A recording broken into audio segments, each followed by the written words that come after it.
నెల్లూరు జిల్లాలో ఆ యొక్క మహానాడు నా భూతం నా భవిష్యత్ అన్నట్టు సాగాలని, ఒక జనజాతరని తలపించే రీతిలో సాగాలని, నారా లోకేష్ గారి పాదయాత్రను మించి సాగాలని, చరిత్ర గుర్తుండిపోయే విధంగా భవిష్యత్తులో మహానాడు గురించి మాట్లాడుకోవాలంటే నెల్లూరుకు ముందు, నెల్లూరుకు తరువాత అనే విధంగా, అది కూడా ముఖ్యంగా యువనేత నారా లోకేష్ గారు వర్కింగ్ ప్రెసిడెంట్ అయిన తర్వాత మొట్టమొదటి మహానాడు కాబట్టి దాన్ని అంతా మహోద్భుతంగా జనజాతరని తలపించే రీతిలో, చరిత్ర సృష్టించే రీతిలో ఒక కోలాహలంగా నిర్వహించాలని చెప్పని జిల్లాలో ఉన్న నాయకులందరూ కూడా ఉండే ఇద్దరు మంత్రులు, అదేవిధంగా పార్లమెంట్ సభ్యులు, ఎమ్మెల్యేలు, ఎమ్మెల్సీలు, తెలుగుదేశం పార్టీ క్షేత్రస్థాయి నుంచి ఏదైతే బూత్ ఇన్ఛార్జి దగ్గర నుంచి యూనిట్ ఇన్ఛార్జ్, డివిజన్ అధ్యక్షుడు, co cluster incharge, cluster incharge, అనుమతి సంఘాల అధ్యక్షుడు,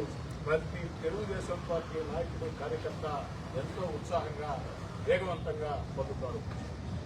చాలా తక్కువ సమయంలోనే చక్కటి గ్రౌండ్ కోవూరు నియోజకవర్గం ఇక్కో కిసాన్ సెజ్లో తయారైంది. ప్రతిరోజు కూడా తెలుగుదేశం పార్టీ నాయకులు, కార్యకర్తలందరూ కూడా అక్కడికి వెళ్లి ఎక్కడికక్కడ పర్యవేక్షిస్తూ వచ్చారు. ధర్నా కమిటీ సమావేశం కూడా జరిగింది. జిల్లా అంతా కూడా ఒక ఉత్సాహ వాతావరణం. ప్రపంచంలో ఉన్న తెలుగు వాళ్ళంతా కూడా నెల్లూరు జిల్లాలో జరగబోతున్న మహానాడుని ప్రత్యేకంగా చూసే పరిస్థితి, ఒక అద్భుత సానుకూల వాతావరణం ఏర్పడిన పరిస్థితుల్లో దురదృష్టం ఏదైతే ఇంధన పొదుపు నివారణ చర్యలు అన్నటువంటి నిర్ణయం ఈ దేశ ప్రధాని నరేంద్ర మోడీ గారి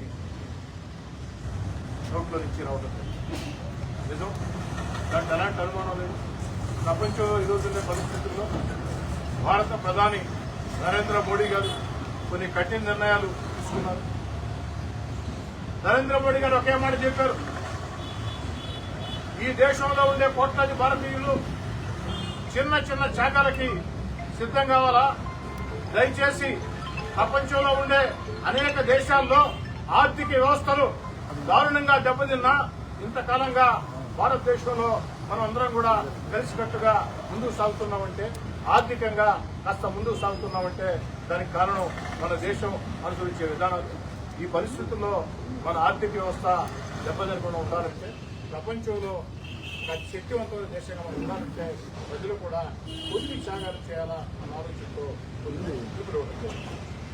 ఆ పిలుపుల్లో భాగంగా ఇంధన కొరత గురించి నరేంద్ర మోడీ గారు ఒక నిర్ణయం ప్రకటించిన వెంటనే ఇంధన కొరత పొదుపు చర్యలు చేపట్టాలా అని భావించిన వెంటనే అటక్ నుంచి కటక్ దాకా, కాశ్మీర్ నుంచి కన్యాకుమారి దాకా విస్తరించిన సువిశాల భారత పవిత్ర పుణ్యభూమిలో నరేంద్ర మోడీ గారు పిలుపునిచ్చిన వెంటనే ఈ దేశంలో మొట్టమొదట అత్యంత వేగవంతంగా స్పందించినటువంటి వ్యక్తి రాష్ట్ర ముఖ్యమంత్రి నారా చంద్రబాబు నాయుడు గారిని చెప్పని సగర్వంగా మనం చూస్తున్నాం.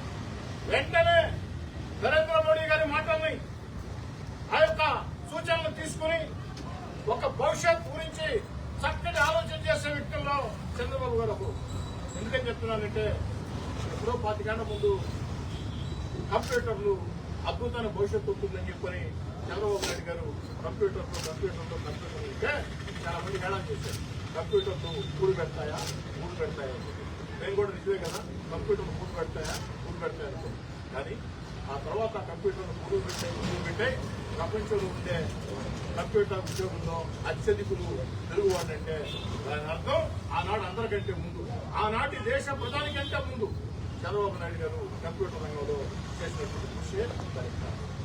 మరి ఈనాడు ప్రపంచం అంతా క్వాంటమ్ వ్యాలీ అనేటువంటి ఆ క్వాంటమ్ వ్యాలీ హబ్ గా ఆంధ్రప్రదేశ్ ని తయారు చేయబోతున్నారు.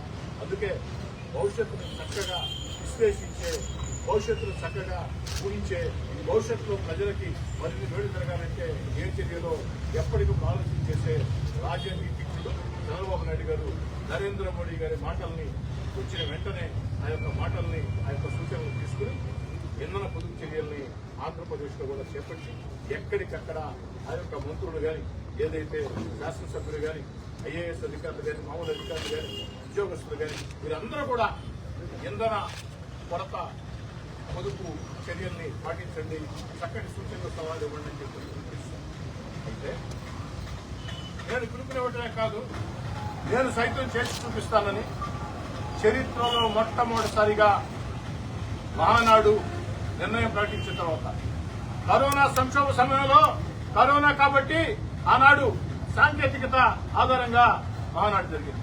మరి కరోనా లేని వేళ ప్రతి సంవత్సరం కూడా అంగరంగ వైభవంగా ఒక పండుగగా కోలాహలంగా జరిగే మహానాడు సైతం చంద్రబాబు నాయుడు గారు తప్పనిసరి పరిస్థితుల్లో బాధాపరితత్వ హృదయంతో త్యాగం చేసి, ఎందుకని చెప్తున్నానంటే చంద్రబాబు గారి ఆలోచన ఒకటే, మనం ప్రజలకు చెప్పే ముందు మనం పాటించాలా, మనం ప్రజలకు చెప్పే ముందు మనం పాటించాలా, మన చేతల్లో చేసి చూపించాలా అన్న చక్కటి ఆలోచన చేసి ఎంతో మంది తెలుగుదేశం పార్టీ కార్యకర్తలకి ఇది ఒక బాధాకరమైన పరిస్థితి.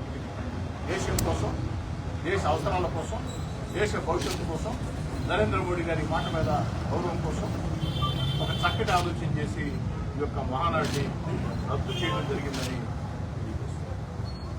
మహానాడిని రద్దు చేయడమే కాకుండా ఈ యొక్క మహానాడుని టెక్నాలజీ ఆధారంగా ఎక్కడికక్కడ, సాంకేతికత ఆధారంగా ఎక్కడికక్కడ ఆ యొక్క మహానాడిని నిర్ణయించాలా. కేంద్ర కార్యాలయంలో ఏదైతే ఆహ్వానితులు ఉంటారో అదేవిధంగా క్షేత్రస్థాయిలో నియోజకవర్గమా, మండలమా, క్లస్టరా అన్నది ఆలోచన చేసి ఎక్కడికెక్కడ ఎక్కువ మందికి ఈ మహానాడు సందేశం చేరాలా. ప్రతి సంవత్సరం మహానాడు లాగే రాజకీయ తీర్మానాలు ఉంటాయి, రాష్ట్ర భవిష్యత్తు కోసం తీర్మానాలు ఉంటాయి, ప్రజా సమస్యల మీద చర్చ ఉంటుంది. గత వైఎస్ఆర్ కాంగ్రెస్ పార్టీ పరిపాలనలో విధ్వంసమైనటువంటి వ్యవస్థల గురించి ఉంటుంది. భవిష్యత్ ఆంధ్రప్రదేశ్ కి చంద్రబాబు గారు చేసే దశ దిశ ఉంటుంది. అదే మహానాడు చక్కటి తీర్మానాలు ఉంటాయి, చక్కటి చర్చా కార్యక్రమాలు ఉంటాయి. కానీ మహానాడిని నెల్లూరులో బహిరంగంగా భారీ ఎత్తున చేస్తే కొన్ని వేల వాహనాలు ఆ యొక్క ఇంధనం ఆ యొక్క ఆదా చేయాలా. దాన్ని 10 మంది కూడా ప్రజలు కూడా ఒక స్ఫూర్తించేయడం ఉన్న ఉద్దేశంతో ఈ మహానాడుని హంగు ఆర్భాటం లేకుండా సాంకేతికత ఆధారంగా నిర్వహిస్తున్నాం.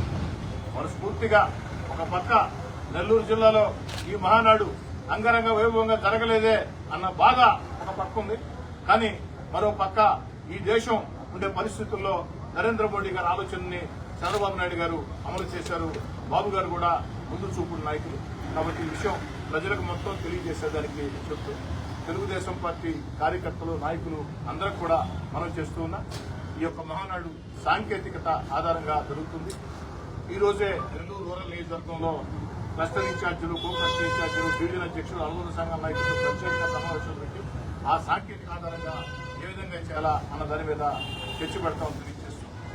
మరోసారి ఒక చక్కటి నిర్ణయం తీసుకున్నటువంటి చంద్రబాబు నాయుడు గారికి, యువనేత నారా లోకేష్ గారికి ప్రత్యేకంగా ధన్యవాదాలు తెలియజేస్తూ నా మాటలు ముగించే ముందు జాతీయ అధ్యక్షుడు చంద్రబాబు నాయుడు గారికి, యువనేత నారా లోకేష్ గారికి వినయపూర్వక అభ్యర్థన.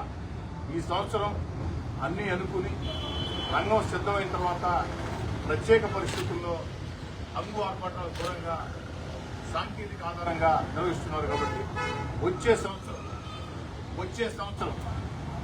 సంవత్సరం మహానాడు ఖచ్చితంగా నెల్లూరు జిల్లాలోనే జరపాలని, వచ్చే సంవత్సరం మహానాడు నెల్లూరు జిల్లాలో జరిగే విధంగా అప్పటికి దేశ పరిస్థితులన్నీ కూడా నరేంద్ర మోడీ గారి నేతృత్వంలో, చంద్రబాబు నాయుడు గారి నేతృత్వంలో అన్ని రకాల కూడా దేశమంతా పరిస్థితులు చక్కదిద్దుకుంటాయి.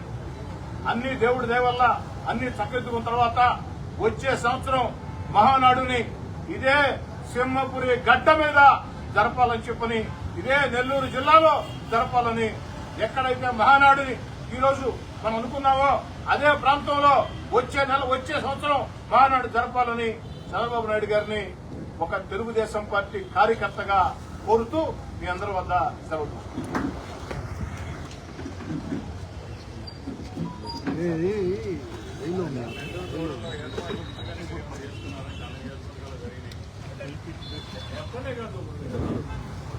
ఇలా జరుగుతున్నప్పుడు అంటే రాష్ట్రం అంతా కూడా వచ్చే ప్రతినిధులు వాళ్ళందరూ కూడా రావాలా అని అందరూ రాష్ట్రంలో 175 మంది ఎమ్మెల్యేలు కానీ మొత్తం అందరూ ఏర్పాటు చేస్తారు. నెల్లూరు జిల్లాకు వచ్చిన ఇక్కడ జరుగుతుంది కాబట్టి ఒత్తిడి ఎక్కువగా ఉంటుంది కాబట్టి ఇక్కడ కాస్త అదనంగా ఒక ఏర్పాట్లు చేసింది. నేను ఏం చేద్దాం, తప్పనిసరి పరిస్థితి. ఈ సందర్భంగా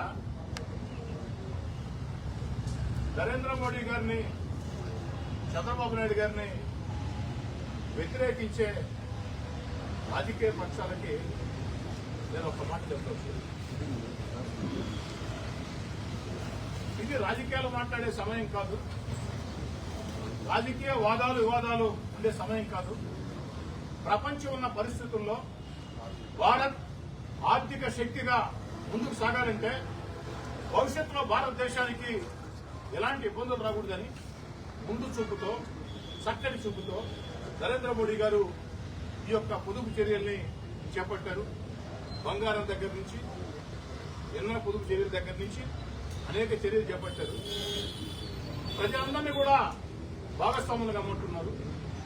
ప్రజలందరూ కూడా, మెజార్టీ ప్రజలు నరేంద్ర మోడీ గారి మాటల్ని స్ఫూర్తిగా తీసుకున్నారు. కానీ ఈ దేశంలో ఉండే కొన్ని రాజకీయ పార్టీలు దీన్ని సైతం విమర్శిస్తున్నారు. ప్రభుత్వాలు ప్రజలు ఇబ్బంది పెడితే అంటారు. ఆయా ప్రభుత్వాలు ప్రజలు ఇబ్బంది పెట్టవా? ప్రత్యేక పరిస్థితుల్లో ఈ దేశం భవిష్యత్ అవసరాల దృష్ట్యా ప్రపంచంలో పరిస్థితుల్లో తీసుకున్న నిర్ణయాలు ప్రజలందరూ సిద్ధంగా ఉన్నారు. ప్రజలు ఒకే మాట చెప్తున్నారు, భారతదేశాన్ని విదేశీ శక్తుల బారి నుంచి, దేశ ద్రోహుల బారి నుంచి కాపాడేందుకు కాశ్మీర్ ప్రాంతాల్లో, చైనా సరిహద్దుల్లో, సియాచిన్ మంచు ప్రాంతాల్లో భారతదేశ సైన్యం తమ కుటుంబాలకు దూరంగా, తమ భార్య బిడ్డలకు దూరంగా, తమ బంధుమిత్రులు దూరంగా ఆడ పహరా కాస్తూ దినం దినం మా కణం కణం దేశమాతకే సమర్పణం అంటూ, మా దేహాలు ముక్కలైనా మా దేశాన్ని ముక్కలు కానివ్వమని భారతదేశంలో ఉండే సైన్యం త్యాగాలు, రక్త తర్పణాలతో భారత మాత రక్షణ కోసం, భారతదేశ రక్షణ కోసం సరిహద్దుల్లో కాపురాలు కాస్తూ ఉన్నాయి. మరి భారతీయులుగా ఉన్నటువంటి ప్రజలు మేము కూడా